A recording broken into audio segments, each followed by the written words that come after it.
Good morning বন্ধুরা, সবাইকে জানাই শুভ চতুর্থী। আমাদের প্যান্ডেলে মা চলে এসেছেন মহালয়ার দিনে। আজকে আমাদের প্যান্ডেলের শুভ উদ্বোধন। এক কাপ সকালবেলা গরম গরম চা হাতে। এই জায়গাটা হচ্ছে আমার সব থেকে ফেভারিট জায়গা। চারদিকে এত সবুজ, এত খোলামেলা হাওয়া, মন প্রাণ সব ভালো করে দেয়। সারা দিনটা কাটানোর এনার্জিটা যেন আমি এখান থেকে পেয়ে যাই। তাই এখানে আমি অনায়াসে ঘন্টাখানেক রোজ কাটাই, প্রায় রোজই কাটাই ঘন্টাখানেক। আমার খুব ভালো লাগে। সবাইকে জানাই শুভ দুর্গা পুজোর খুব খুব শুভেচ্ছা। খুব ভালোভাবে কাটাও এই 4টে দিন।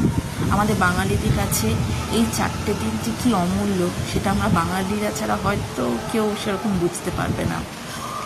তাই ভগবানের কাছে এটাই কৃপা করি, মায়ের কাছে এটাই চাওয়া, প্রাকৃতিক দুর্যোগ যেন কেটে যায়, বৃষ্টি যেন না হয়, সবাই যেন খুব ভালো করে এনজয় করে, আনন্দ করে ঠাকুর দেখতে পারে। সবাই খুব ভালো থেকো, সুস্থ থেকো, টাটা।